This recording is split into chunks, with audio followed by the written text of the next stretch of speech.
Hello, I'm Mike Leiderman, and welcome to the set of Driving Miss Daisy at the Briar Street Theater. Daisy has become one of the biggest success stories in recent theater history, not only here, but nationally and internationally as well. The play has only 3 characters, very little music, and a minimum of scenery, as you can see. It details the story of the 25-year friendship between a Southern Jewish grandmother and her black chauffeur. It's running off-Broadway, has a national touring company and productions in several U.S. cities and abroad. In Chicago, Daisy has settled in for a long run here at Briar Street up on Halsted.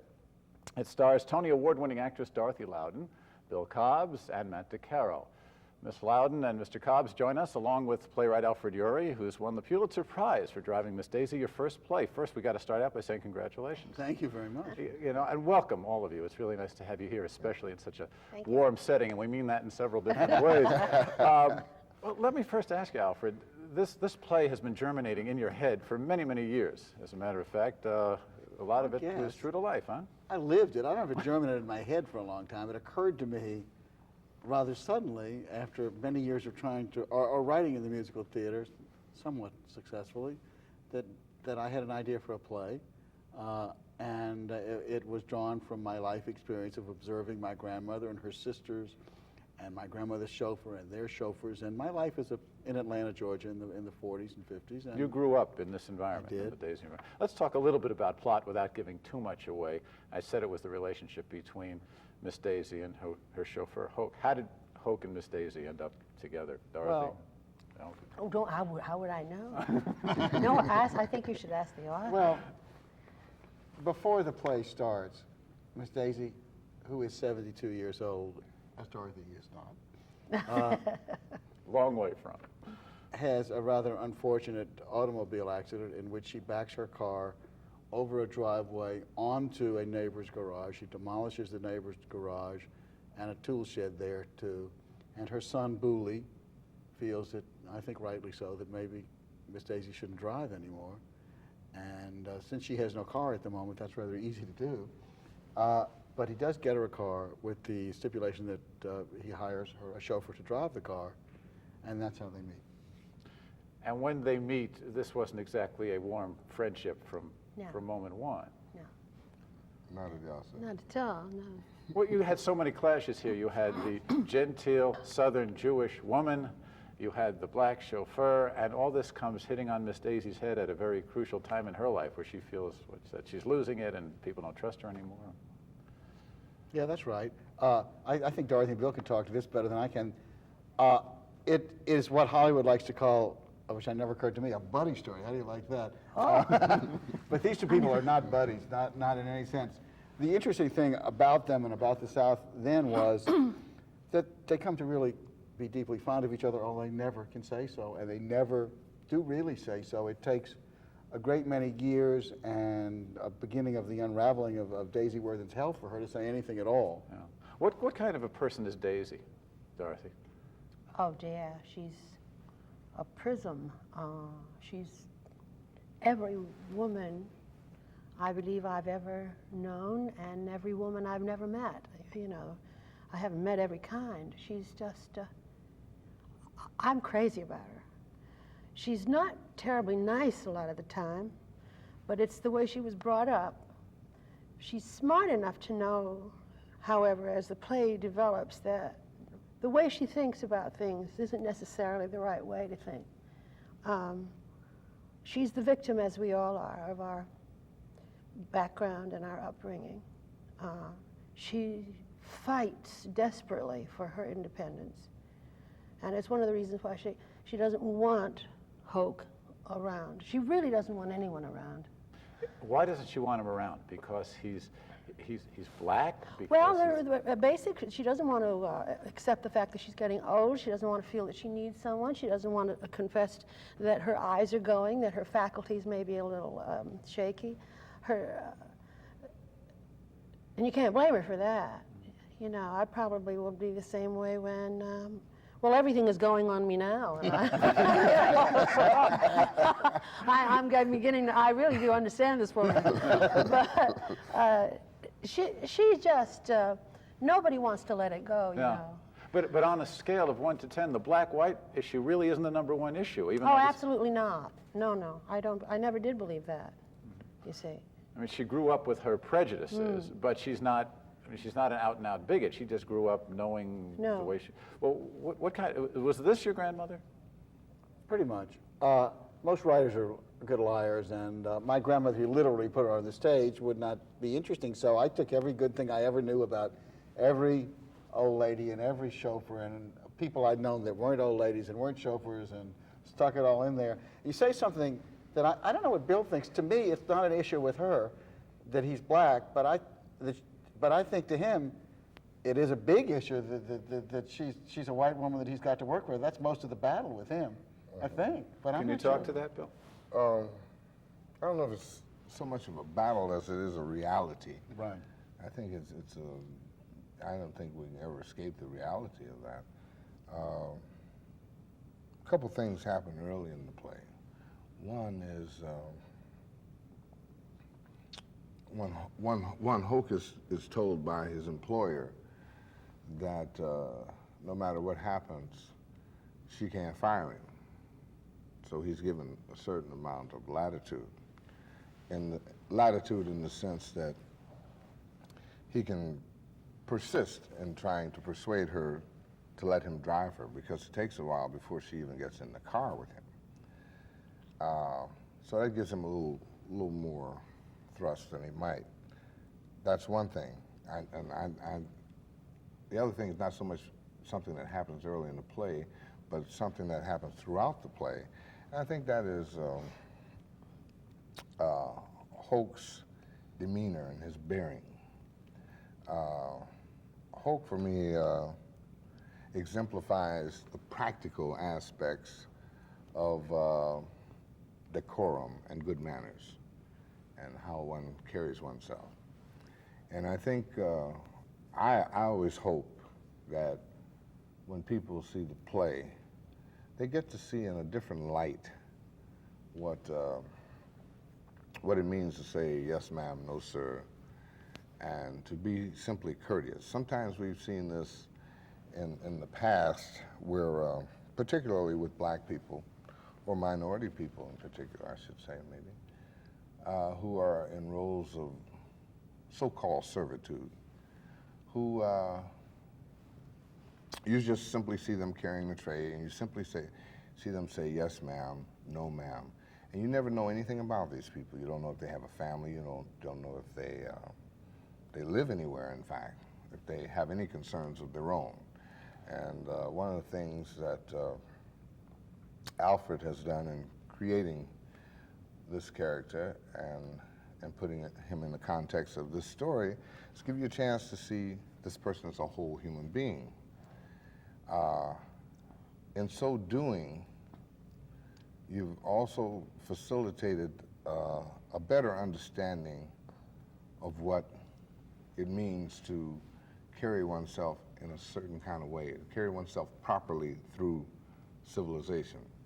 I always look at the Orientals, and I think how I admire them for the marvelous way in which they can move through society, never raising their voices, and accomplish everything they have to do, and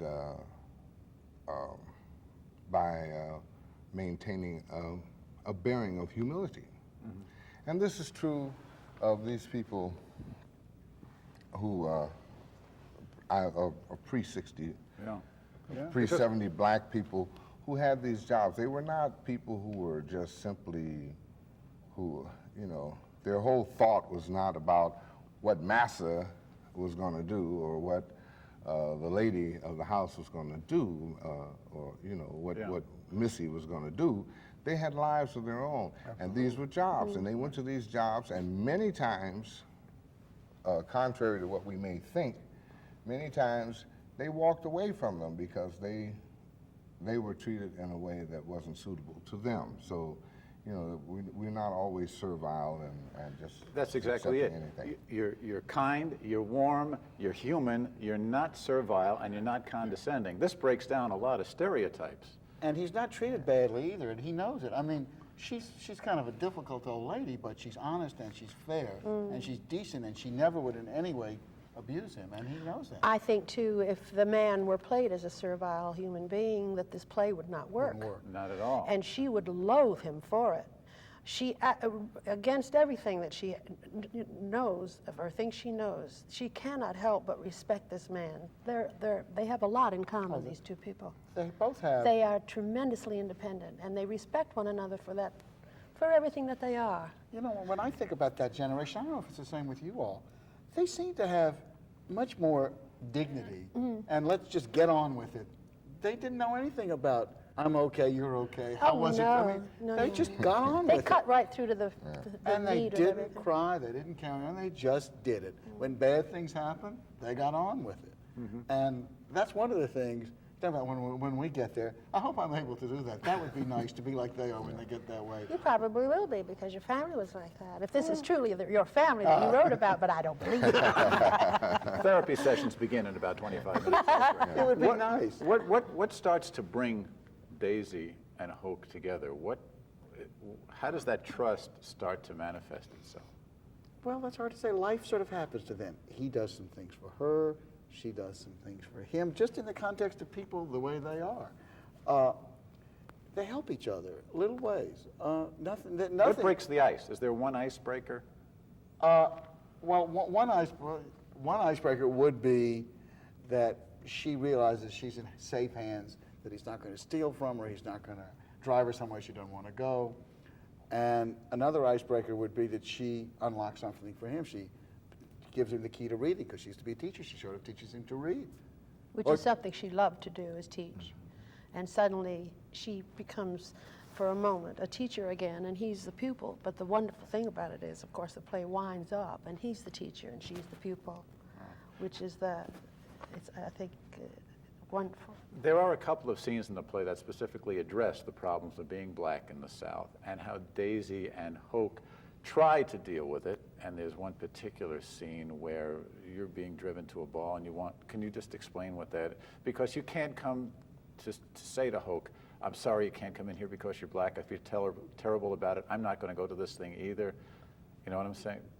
Set that scene up a little bit. Well, it's even worse than that, because it's a Martin Luther, I'll set it up and thank you. It's a Martin Luther King dinner to which she is going to honor Martin Luther King. Okay. And she can't bring herself to ask Hoke to go with her. The irony of that is incredible.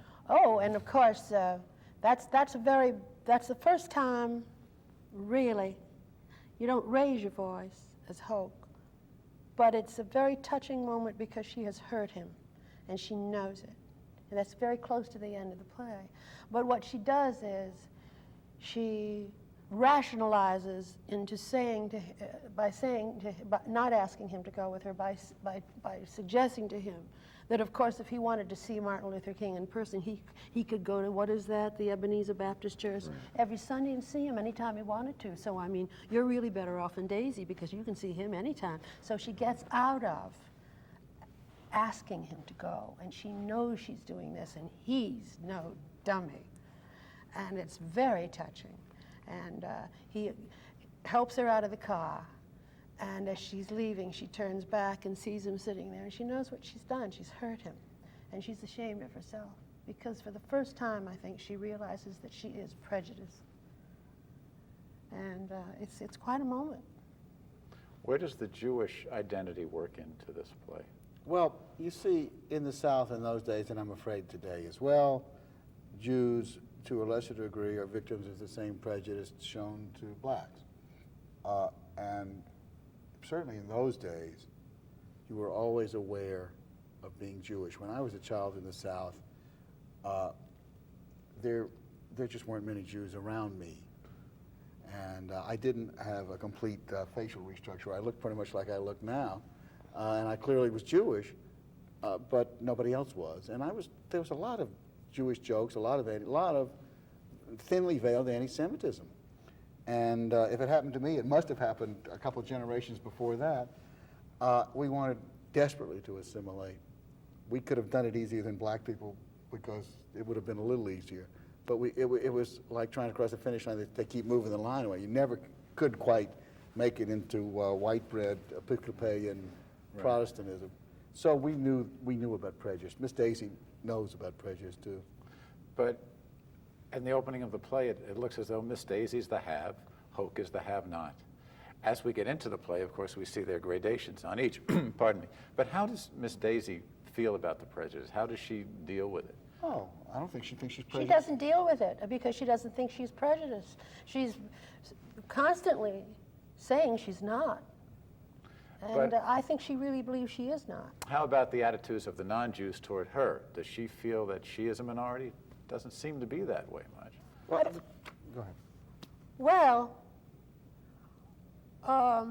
she has a little bit of, well, you know, it's difficult to explain, but Florine, her daughter-in-law, she gets a little disgusted with Florine because Florine puts up Christmas decorations at Christmas time, and she gives Christmas presents. And Daisy's very proud of the fact that she doesn't give Christmas presents, and you know, she abides by the. She identifies as a Oh, Jewish she's woman? definitely. Oh, yes. Oh, yes. Oh, She does. It's the generations younger than Miss Daisy that don't, that have Christmas. Miss Daisy does not approve of she Christmas. doesn't approve of that at all.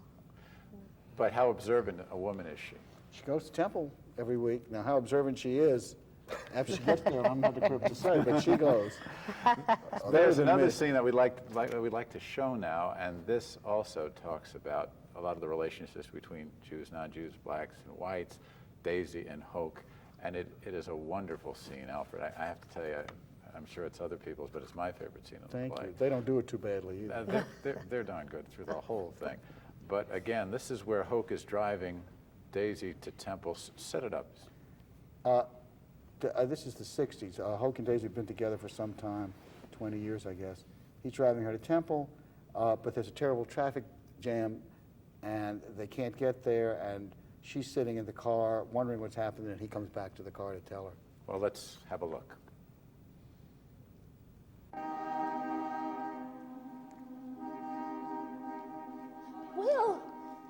Well, what is it? You took so long. I couldn't help it. Big mess up yonder. Well, what's wrong? I might as well not even try to go to temple now. No, Miss Daisy, you won't be going to temple this morning. Why not? What is the matter with you? Somebody done bombed the temple. Bomb? Yes, sir. That's why we stuck here so long. What? I don't believe it. That's what the policeman tell me up yonder.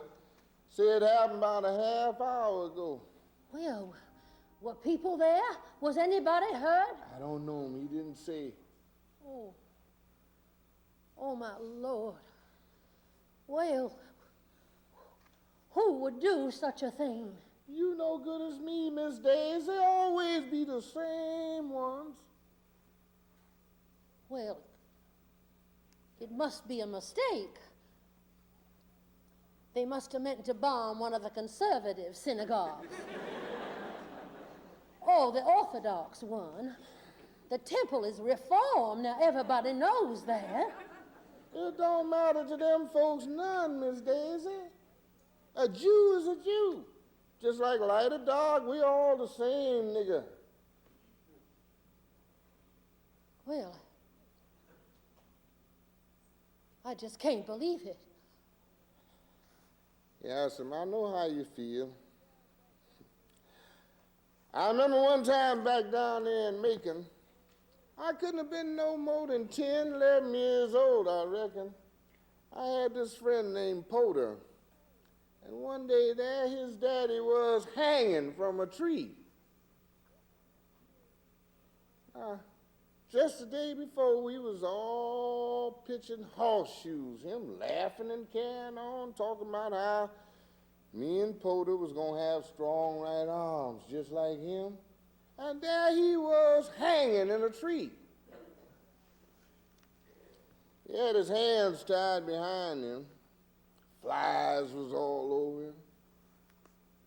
Now, I seen this with my own eyes, and I tell you, oh, Lord, I just threw up right there where I was standing.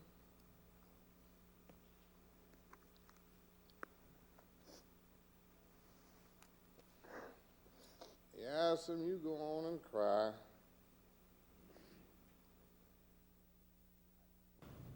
As I said, touching and I think one of, if not the best scenes in the play. Well, you know, that bombing actually happened. There was a bombing at the temple in Atlanta. But of course, what I tried to do, I don't know how you all feel, is that Hoke is such a generous man that he's able to share with her that revelation that I don't think he's ever told anybody much about that before, do you? Certainly, I think certainly at home he would talk about it, and among his neighbors, he'd talk about it, and his family. But I think, we were talking earlier about, one of the first things you said, Alfred, was that Hoke is aware of the difference. And I think this scene points out the fact of the two levels of awareness between Hoke and Miss Daisy.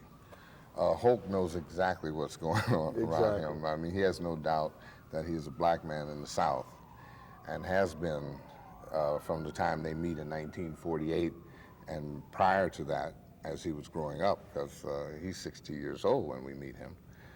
And he's seen a lot of things, and one of the things that he talks about having seen is a lynching in this instance. Well, Hoke is very much aware of the problem he has as a black man. And it's interesting that Miss Daisy doesn't seem to be quite as aware of the problem that she has being Jewish. She says, well, the temple's reformed. Everybody knows that.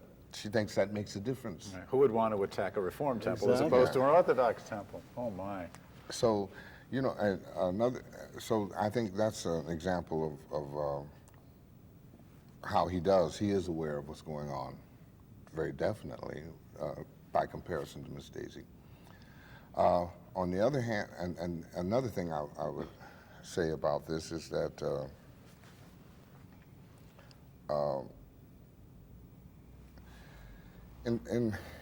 we see this scene and we see these differences, but we see, oh, I know what it is. We see in this scene the two of them together having a common experience. They have many, many common experiences. Being someone's chauffeur, you live very close to them. You know where they shop, you know what they buy at the grocery store, you know what kind of clothes they wear, you know what time they go to bed, you know what time they get up, you know what they do 7 days a week. And they conversely know an awful lot about you. I certainly Hoke knows an awful lot more about Miss Daisy by the end of this experience than she knows about him. But he's become pretty much a family member just by the physical presence that he has. And when two people are that close together, I mean, can you imagine being that close together and being unhappy with one another all the time and hating one another all the time? So you don't have time for that. So It's called divorce. The prejudice, yes, the prejudice. It's a lot more complex But the than saying you're prejudices fired, that you have are still there. She certainly is still quite prejudiced toward black people, I would say in general. Idella, Hoke being an exception. Hoke has his prejudices too. I'm sure he doesn't marvel at the sight of every white person having seen some black Jew. man hung. Yeah. Or every Jewish person for that matter, given some of the experiences that they have, you know. So, I mean, even, you know, at this point, Hoke is aware that Booley's not going to go to that dinner. He may not be aware that he's not going to go, but when he does not go, he's aware that he doesn't go because it's bad business, or because, you know, he's not going to stick his neck out on my behalf. In this case, when you're talking about going to a dinner for Martin Luther King, you're talking about my behalf. You're talking about on behalf of my people. Now, nevertheless, you know, Booley's a friend of some sorts. He's employed me and paid me well over a period of years. So we, you know, within the differences, there are those places where we come together. And a good deal of, I happen to think that a good deal of problems we have are related to how we function within the group as opposed to how we function as individuals.